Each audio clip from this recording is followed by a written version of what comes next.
Hi, this is Bob Wells here, and welcome to Undercurrent Stories. This is the show where we hear about people's interests and uncover some fascinating stories at the same time. I hope you enjoy today's show.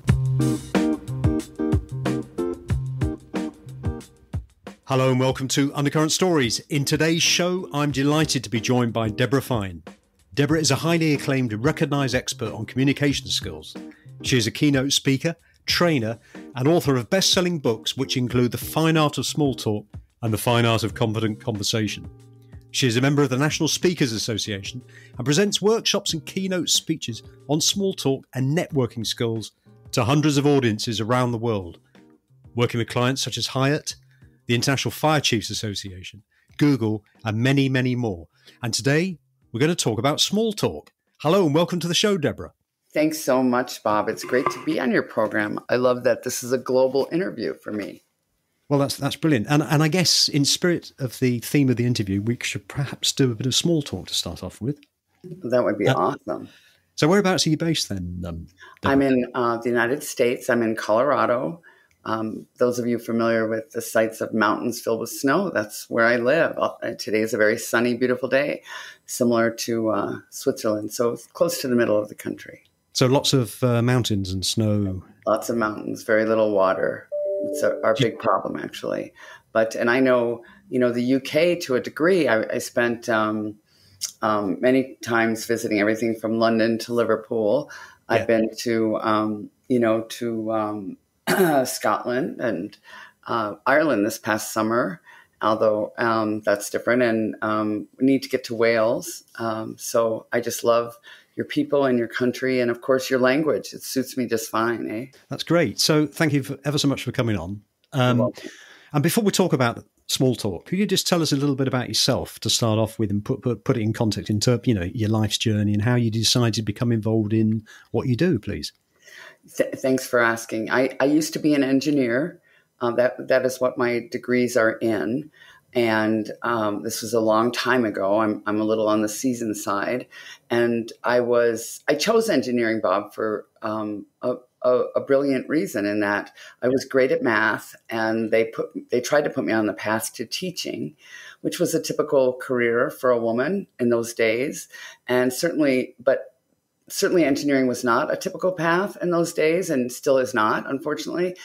But they did offer that as an opportunity that I might pursue. And I chose engineering literally because I did not like to chat with people. The idea of being a teacher, interacting with other teachers, parents, even children, just did not appeal to me. I was the person in the back of the room at a party standing by myself. I was definitely a wallflower. I happened to be extremely overweight at that time, so I was really an outsider. And engineering just seemed the right direction. And I was often faced with challenges from leadership that said things like, okay, you're going to go to this conference and you're going to stand behind this 8-foot table in this exhibit hall, and you're going to represent the project we're working on. Yeah. And I had no struggle with that. I was well-trained. I was a good student. If you came up to the table, Bob, and asked me a question, I had the answer. Typically, I had the answer. On the other hand, then they'd ask me to go into the hospitality suite at the end of that day, and they expected me to mingle. Can you imagine? Mingle? What is it? I mean, and, I was such a good girl back then that I really wanted to do what I was asked to do, but how do you do that? And they just go do it as if that was the most natural thing in the world. It's organic. Just go walk around a room full of people you don't know with possibly a cocktail in your hand and visit. Well, it took me years and some epiphanies in my life that I won't bore your audience with, except to say that I ultimately decided for myself that I wanted to be different. I wanted to connect, and I wanted to connect with friendship, with the community, with other parents when I ultimately became a parent. I just wanted to cultivate connections in my life. And so I did observe people like yourself who seem very fun and lighthearted and witty and good conversationalists. And I would watch them, and I ultimately modeled them, and I had success. And then I had the biggest epiphany, and that was maybe other people besides dorks like me, because I just assumed it was dorks like me who struggled, maybe other folks needed to learn these skills as well. And that's when it came to me that maybe I should really study this. And I did. I spent a year's worth of time on research, everything from icebreakers to exit lines. And I ultimately created a program and wrote the books and et cetera. The study that you did of this particular subject was all self-study. You didn't it wasn't somewhere to go to like a college course or something like that. It was something you did yourself. It was self-study, although there were many books out there, everything from Dale Carnegie, who's an evergreen book to this day, although a bit on the old-fashioned side, there were other books. But they didn't, in my opinion, they didn't delve into, tell me what to say. Give me icebreakers. Tell me how to keep a conversation going when it's sort of whittled out. They would tell you to do it, just like the leadership did when I was an engineer. They tell you to network. They tell you to make friends. They tell you, oh, you'll meet your romantic partner. Just get out there. Get out there. Well, okay, now what do I say? And so that became my focus, is an engineering type of focus. I started labeling conversation based on the research that I did. And it wasn't scientific, Bob. It was just, as you just described, relatively just whatever I could get my hands on, as well as observations of people who were successful at it, and came up with a program that continues to evolve. You learn something new every day, right? So just go into specifics. I think you said Carnegie. Is that the How to Win Friends and Influence People? Exactly. And then when you sort of observe people, you then sort of take notes, would you? Well, I wasn't quite. I couldn't be in a pub, as you would say, and just pull my notebook out in those days. But I have a good, I have good retention. Let's put it that way. So. But although on some occasions I would sit in quiet places like hotel lobbies, I observed body language in hotel lobbies. I did a lot of that and would take notes, because when you're in that kind of environment, you're not at someone's party. No one notices me. They're into their own, interaction with whomever they're with. So I did that. I did libraries, situations where I would not feel that there was a spotlight on me and everybody knew I was taking notes. But I did take notes in those circumstances. And when you go back to the years when you did all this observation and study, and you look at yourself now as a sort of internationally recognized expert on small talk, how do you feel? Well, I feel useful. I mean, I think that's the best word. I feel useful. I mean, I've been at this almost 30 years. The first book came out in 2002.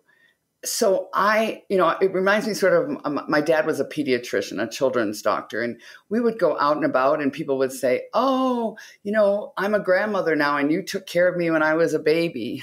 So he had generations of patients, parents, kids that would go on. And I feel like I'm almost there myself, where people will come up to me and say, I took your class 25 years ago. I heard you at this event in Singapore and you changed my life. And I know what they're saying. They're not saying you changed my life and that I found magic. What they're saying is I acquired skills that have helped me throughout my life, whether it be business or social.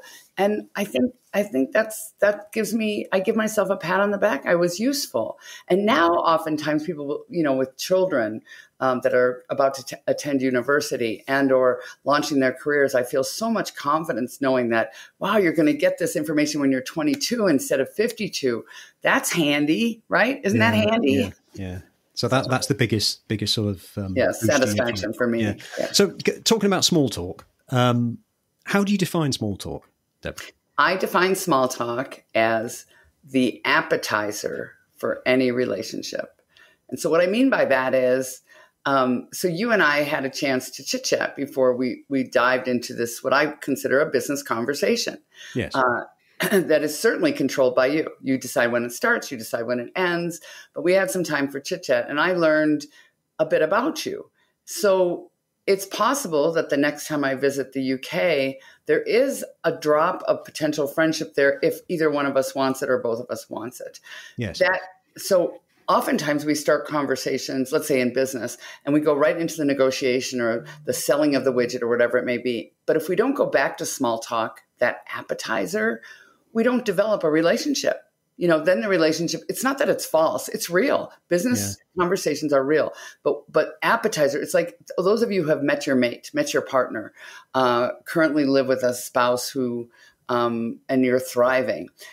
It may have started even on an app, right? On an app where you talk to each other, but the relationship developed with small talk. And then it became something concrete, and where you had to learn each other's values and desires and all that other great stuff. But it does, if the small talk isn't good on that first date, the app may go great. You may be able to text like a whiz, and he or she or they may be able to text like a whiz. But you go for that first cup of coffee or that first meeting in the pub, and if the small talk doesn't work, Bob, you don't develop a relationship. And guess what? You move on to the next person, right? Yeah, well, so it is the appetizer.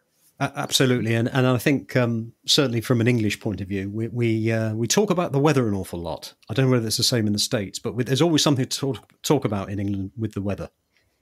Well, I think, yes, you do have interesting weather there. But I happen to see, this is my belief. There's many books written on this topic that say, don't ask close-ended questions. A close-ended question is, what do you think of the weather? Or how's the weather? Or it's cold out, isn't it? Or it's cold out, or it's so miserable today. Gosh, there's so much, this rain's been going on for 5 days. So it can start with a question or a statement. Gosh, I hate this mugginess. Here's the key. If you have the time and the interest in chatting with me, that will work. You don't have to be a genius to start a conversation with someone. You just have to be willing to be the first person to start it. Now, if I'm busy and you say, let's say we're walking out the door together from a meeting and you say, oh, can you believe this rain now? What, it's been 5 days? If I'm in a hurry, I'll say, yeah, it's been awful. And I'll keep on my way, Bob. I mean, you're not going to hold me hostage. I'm not going to allow that. I need to go. But if I have a few minutes, and since every conversation is an opportunity, I might say, yes, this is lousy. So what's your favorite kind of weather? What season are you looking forward to the most? And then we've started a connection with one another. What's the point in small talk? I guess you've answered that to a certain point. But well, the point is to develop relationships, but even relationships we already have. So I happen to be married. So I have an option, don't I, Bob? So when my husband asked me at the end of my day today, let's say he has an option. This is a better way to frame it for the audience. Steve has an option. We have a loving, great marriage, long time. And he'll say to me, how was your day?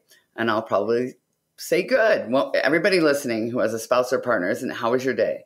Okay. Well, most of the time they don't even mean it, right? But I mean, it's not that he doesn't love me. It's just that, that's a rhetorical question. How was your day? How was your weekend? How was work? How's the project? How's, whatever. How's the family? So if Steve would like to indicate to me that he'd like to have a conversation with me and he has the time and the interest, and after he says, how was your day? And I say, great or good. If he then says to me, well, what'd you have on your plate today? Or tell me about that podcast this morning with the UK. It's my morning here, by the way. Then I know my husband wants to chat or has the time to chat. So it continues relationship. It cultivates relationships. It's not just for beginning relationships. It's to stay connected to one another. And it can be an intimate conversation, but what I just described is a typical everyday conversation. My husband loves sports, and so he follows whatever. And when I say football, I mean American football. Yeah. And if I say to him, so, what did you think of that trade? I'm not necessarily that interested, but if I have a couple minutes, that's what he loves to talk about is professional sports.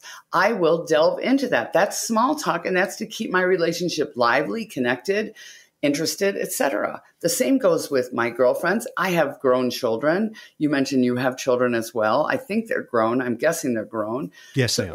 They live on their own, right? They're self-supporting adults. And, my goal is I have a son that lives far away in New York City. And when I get on the phone with him, I want to connect with him. I don't want to just say, Jared, how's work? Good. And so how's your girlfriend? Oh, she's great. And what's new? Nothing. I want to have small talk with my grown son so that we are connected. I understand what you're saying. I guess the small talk that you use, and you used it very well when we first spoke before we went on air, you ask, I would suggest, probably more creative questions than I would automatically think for myself. So I might say, how are you? Right. You were asking, you were going to a different level, which I found quite interesting. How can people develop that type of small talk? Okay, let me give you some examples. And before I do, it's just to say to everyone listening, be prepared.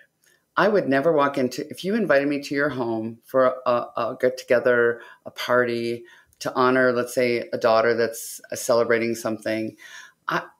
I don't know your friends and family. And even if I knew some of them, I would still walk in prepared. 2 to 3 things to talk about before I enter. It could be the weather. It could be sports. It could be something I know about you already. Always be prepared with 2 to 3 things to talk about. So here are the best ways to launch conversations.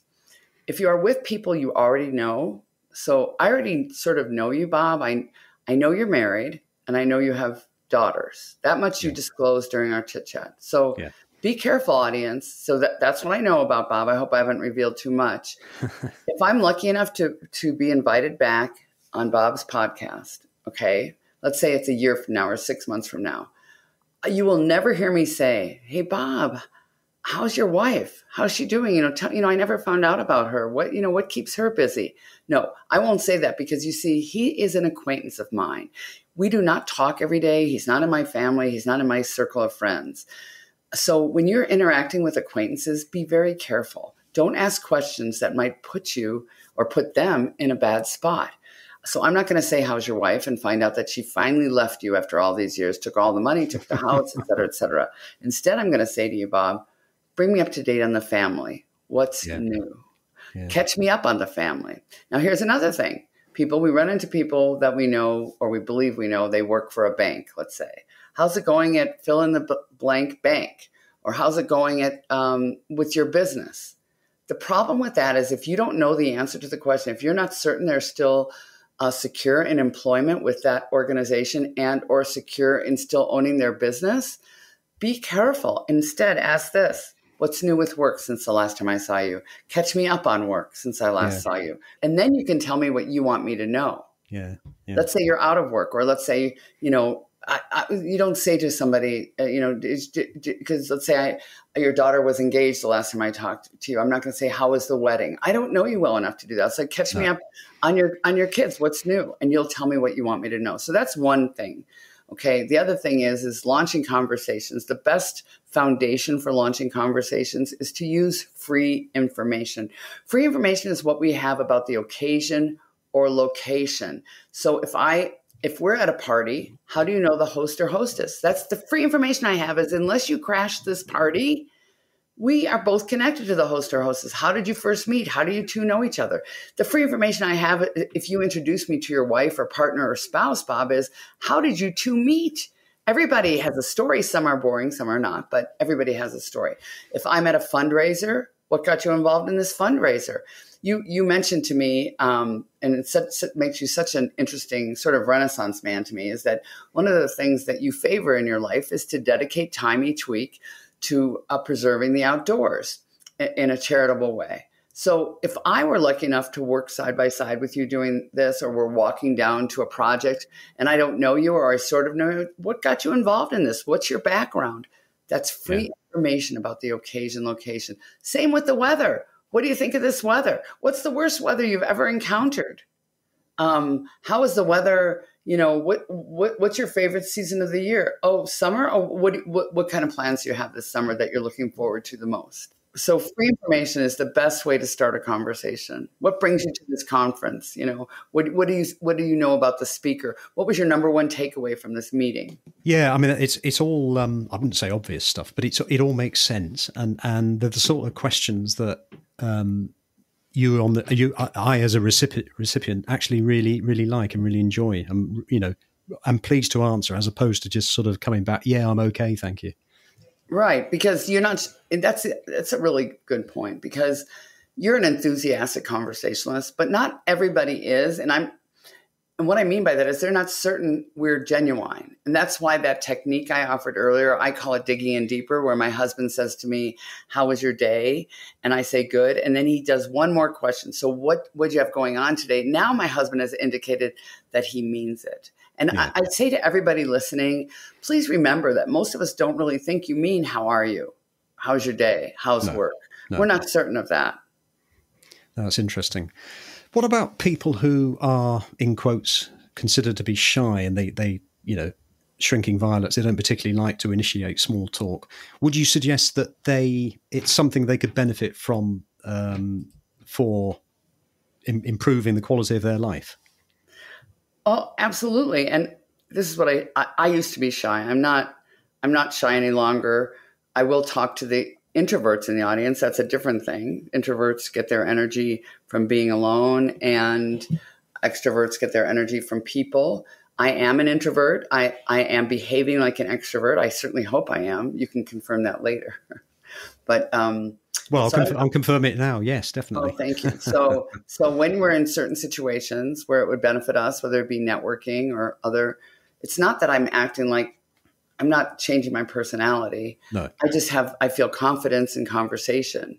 And the best way to gain that, if you're shy and or introverted, for the occasions that you want to be interacting with people, especially new people. And I say this as somebody who understands. I would much rather stay at home and read a book than go to your house, Bob, with your wife and your daughters, who I don't know, and I don't know anybody. It's exhausting. It's absolutely exhausting.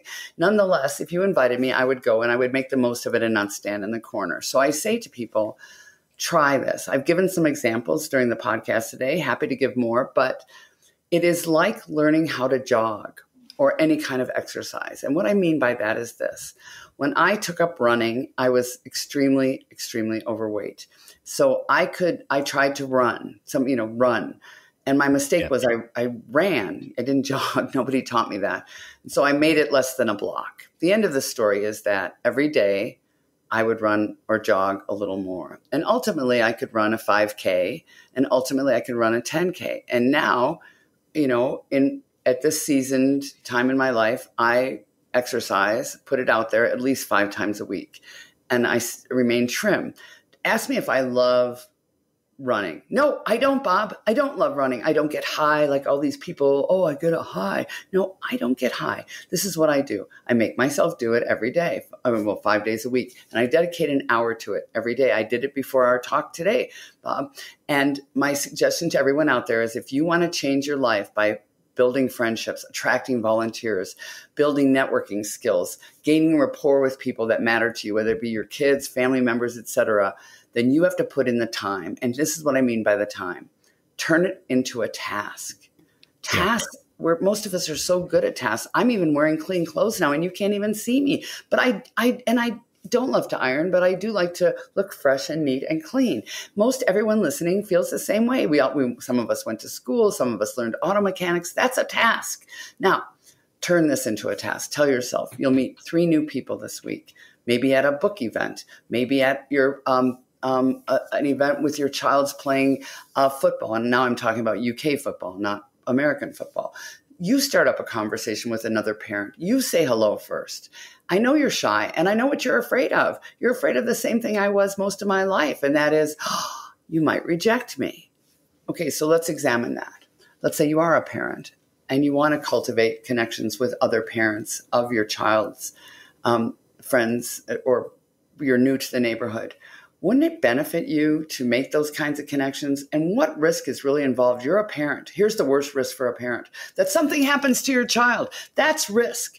Risk is not starting a conversation with a stranger at a ball field or at a party. Risk is getting into a car and driving on a highway. That's real risk, or getting in a plane. So, if you want this in your life, just like exercise, then you have to make time for it. And you don't have to spend hours of cardio.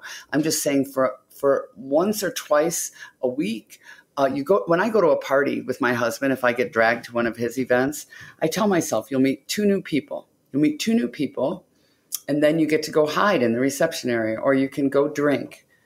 So I turn it into a task, and it makes it so not overwhelming any longer. We live in a world now where it's very much people on their phones, texting. Yeah. We've had the pandemic where it certainly changed my life, a work life where many people still work at home. They're on Zoom calls or Teams calls, et cetera, et cetera. Right. How has that affected people with small talk? Well, so I'm sorry. What I meant to say was, for those that are working, in corporate environments where they have meetings and things, and they're working from home. How has that affected small talk? Well, I think we're rusty. I mean, partly from the pandemic, but partly when you work remotely, you're relatively isolated, and we're rusty. Even people that were great at it, right, tend to be, where are they going to be with groups of people? And so when they are, they're just not as skilled at it as they used to be. But I think the other thing is, I have a slogan, Bob. I don't know if everyone will take to it, but this is what I do in my business. If I get an email inquiry into doing a keynote program or a training program, unless there's no phone number, and that's possible sometimes, underneath the signature, I use the phone feature on my phone. Isn't that innovative? Isn't that a novelty? Feature. Absolutely. Do you know why? Yeah. So I hear their voice, so they hear mine. So when they say to me, how much do you cost? Instead of me telling them, I say, well, tell me about your budget. You can't do that on email. No. You can't get away with that, but you can in a voice, tell me more about the program before I give you that number. The other thing is, you hear their tone. It's just so wonderful to have a personal interaction with someone. I referred a moment ago to parents going to their children's games. And now, Bob, I'm sorry to say it. I guess I'm glad I didn't have a cell phone back then. And if I did, I think I got charged so much money, I just didn't use it. And what I mean by that is my eyes were on the field instead of on my phone while my child was out there kicking a ball. Yeah. Because you go to these events now or just games, and you'll see parents on their phones instead of looking at their child. And children know that. There's no surprises there. So I almost forgot your question, Bob. I'm sorry. Well, I was talking about how it's affected things, but I totally get the corporate environment thing in the phone call, because I know that myself and my colleagues, we used to exchange emails, and sometimes you'd get an email and you think, what do they actually mean there? And you'd send one back. And actually, I always found the best thing to do, like you said earlier, pick the phone up and have a conversation, start off with a small talk. How are you doing? And you could very often take the heat out of what could potentially be quite a nasty situation. Right. But also, I would say, I like texting a lot and I like email a lot. Texting is so handy to set up a time to get together, to say I'm running late, to ask one of my children, is this a good time to talk? Because there's no point. They're not going to listen to my voicemail. We all know that. My children are in their 30s. There's not even a chance. So is this a good time to talk? No? Okay, well, then I won't waste my saliva on calling you and leaving a message that you won't listen to. And email is so handy first. I don't need to go on and save that, but I would suggest people who work virtually to do a couple of different things. If there's a new member of your team, it's not their responsibility to reach out to you. I call it assuming the burden. I assume the burden of making people feel comfortable with me. My goal is to make you feel comfortable when you're with me. If you do feel comfortable, you'll feel good about me. So it's my goal to reach out to you and say, can we have a 10-minute just coffee chat on the, on Teams? And I just like to get to tell me more, learn more about you. Yeah. Right? But I can't wait for them to do it with me. And so that's number one. Number two, it happened today. I do this on purpose. I get on early just in case in your case, the interviewer, the host, it has a few minutes to chat because I want you to feel comfortable with me. And I certainly want to feel comfortable with you. Well, you were on probably about the same time as me, 4 or 5 minutes early before the interview was due to start. But that's on purpose. Nice. Yeah. And I say to people, do that with virtual meetings, but do it in real life too. Most people, we go late because we're waiting for everybody else to get there, or we drag ourselves in. But if we go to a party 20 minutes late or 15 minutes late or a networking event, the cliques have already started to form. How about get there on time and you approach somebody standing by themselves? That's the much better person to approach than somebody in a group setting. Well, this is a really good segue to what was going to be my next question that I was thinking about when you were talking about that, which was basically if we've got any listeners out there who perhaps are a little bit shy and they'd like to improve the way that they do their small talk, and they go into a room and they start some small talk with somebody, and the person, say, that they're talking to is looking, over their shoulder. So they themselves feel, well, hang on a minute, I'm trying, but I'm not really getting feedback. What advice would you give that person? I would say, exit them. We can't make people talk to us. It's as simple as that. I had a first husband, Bob. So I always say, I tried to change him. And I did, Bob. I tried to change him a lot. And it didn't work. So then it was over. You can't change other people. It's just impossible. So that's always going to happen. Yeah. Well, if somebody's going to be that rude and or not interested in me or not, maybe they saw my name tag and saw that I'm an author and a keynote speaker, but they want to talk to attorneys or they want to talk to bankers. There's nothing I can do about it. My name tag says what I do. So move on. Just move on. Now, if it's your mother-in-law, that might be a little different, but you have to use your, she might be worried about somebody else walking in the room. But I try not to waste, life is short. I want to get to know someone like yourself, Bob, that's willing to, interact. And by the way, just because somebody rejects you because they're looking around the room, it doesn't mean they're rejecting you. It means they are transactional. Okay, that's possible. It could mean they're waiting for a client to enter or their girlfriend to enter. It could mean a number of things. And it has nothing to do with your icebreaker or how you launch this conversation. Most people decide before someone opens their mouth whether they're willing to talk to them or not. Simple as that. Sorry to interrupt. One of my friends, I spoke. I think I mentioned to you earlier on the interview that I was went out with a group of friends at the weekend, and one of them actually said to me, "Here's a question." So they're with a group of people. They're making small talk, and there's one particular person who is quite dominant in conversation. Right. And every time that person attempts to say something, this person just carries on. So they feel quite. They don't feel particularly good about that. What advice would you give that person? Well, again, we can't change them, but we can try a couple of things. So that's what I call in my book a monopolizer. It's a conversation killer. Yeah. And just for all your listeners, because everyone here that's listening is thinking, well, I'm not a monopolizer. That's my boss, or that's that woman friend of mine. Or, well, guess what, folks? Most people I've ever encountered become monopolizers when someone is showing an interest in a topic they love talking about. You become a monopolizer when you've talked about yourself, your holiday, your work, your children more than 5 minutes. So cut it there, no more than 5 minutes, and then you have to throw the conversation ball back and say, tell me about your family. How did you get involved in your work? Something along those lines. So when you are interacting with a monopolizer, use what I call host behavior. This is where I'm assuming the burden of everyone's comfort, either if I'm in a group or just my own comfort, if I'm one-on-one, and I'm going to behave like a host. I'm going to take over if I can. And I'm going to say to this person who will not stop about his, her, or their kids, say, wow, it sounds like your kids are just outstanding, students, athletes, everything.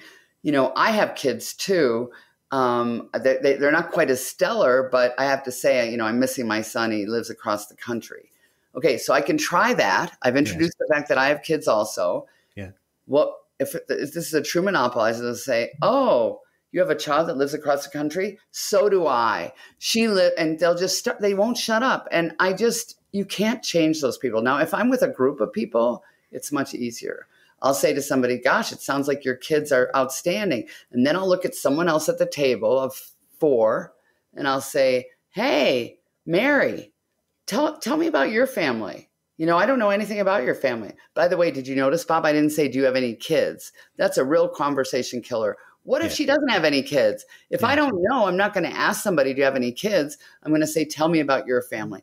I've taken us away from the monopolizer. Now, she might tell me about her family. And let's say she's on the more cautious side, shyer side. She's not as ebullient as this other fella.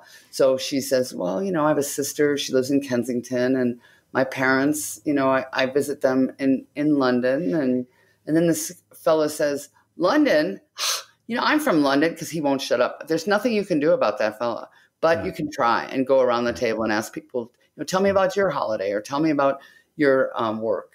So maybe if that person keeps sort of butting in again, you can use the same sort of method to divert it to somebody else, and maybe they'll get that message in the end and include someone else. See, that's another key. Like sometimes there's quiet people at the table and we'd never seem to notice them because these extroverts seem to eat up all the energy in the room. And I'm not saying every extrovert is a monopolizer, but I am saying monopolizers just love to hear themselves talk. And it's up to us to assume the burden of moving around the table.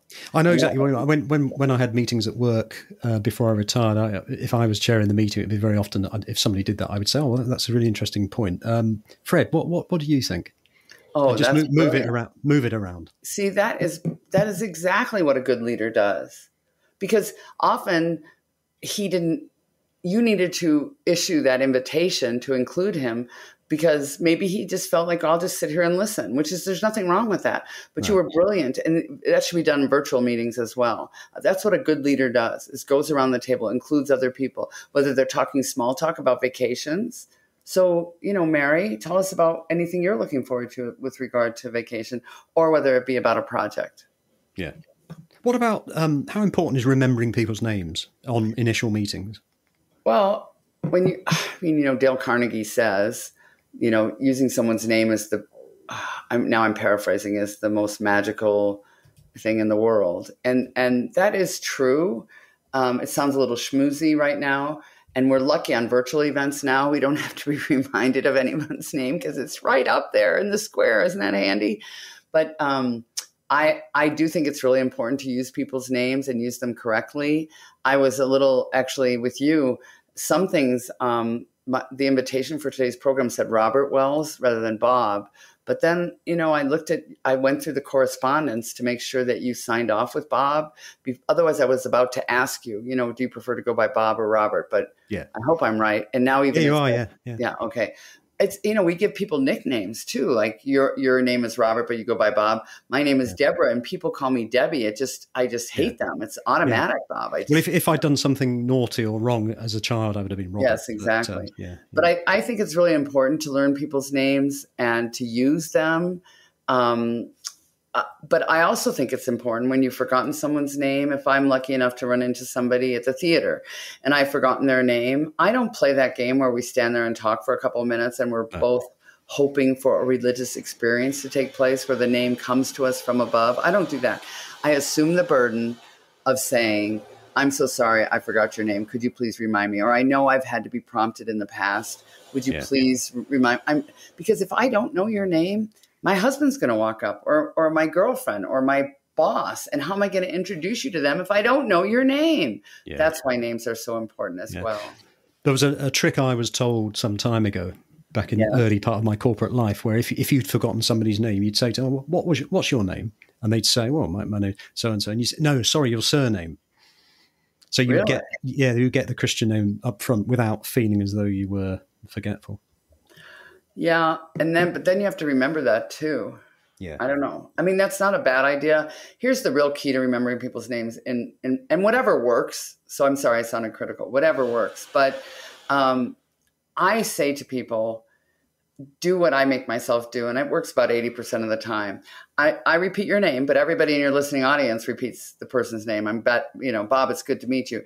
But then I'm not allowed to think about what I'm going to say next. Or I'm not allowed to think about the business at hand.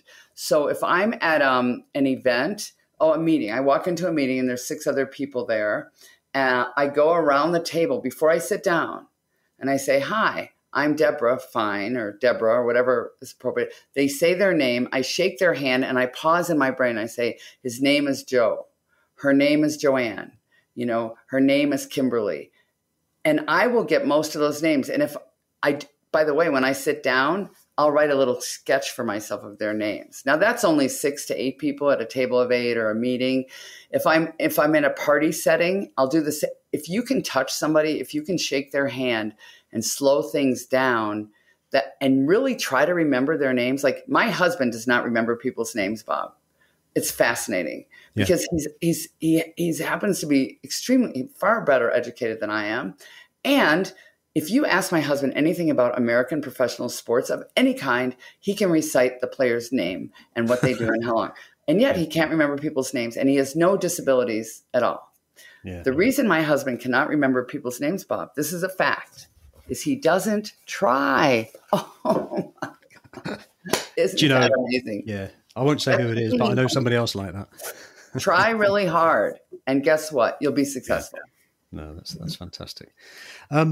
So just sort of rounding up on this, where can people, I mean, you've got the book, which I think had it's just been republished. Is that right? Yes. In the UK as well, in the United Kingdom, Hyatt is my publisher, and they're actually putting out an audio version for the first time, but that won't be out for a couple months. But yes, The Fine Art of Small Talk has been newly revised and updated because, Bob, and I wrote this book, so I take full responsibility, but I wrote it long enough ago that I had references to video stores where you can rent a video. So as you can only imagine, I took those out. But in addition to that, I added on chapters on interacting with people who are, what do you say when someone has suffered loss or is enduring some kind of transition that is uncomfortable for them or uncomfortable for you to talk about? What do you say? I had a whole chapter on political conversation, which is everywhere, as you can imagine, pretty touchy. Yeah. So I've added a lot, and small talk is those interactions with people on all levels. So that's and of course virtual meetings. I've talked about that in the book as well. I think the book is a fantastic piece of work for anybody's armory in terms of them trying to help themselves with their communication skills. Thank you very much. And it's been great being with you. Where can people find out more about you, Debra? They can either go to Amazon, of course, but they can go to my website at debrafine.com, DebraFine.com, or just Google The Fine Art of Small Talk and it'll come up at Piatkus Publishing in London. It's been great talking to you, Debra. Thank you ever so much for coming on the show. Thank you, Baba. You have been listening to Undercurrent Stories. I hope you enjoyed this episode. Please feel free to share the show link to your friends and family, and if you have 60 seconds, I will be most grateful if you would please rate and review. To hear more episodes, please subscribe to the show and visit undercurrentstories.com. If you leave your email in the link, we will notify you as soon as new episodes are released. Also, check out our social media links, details of which can be found on the show notes. Until next time, this is Bob Wells wishing you all the very best.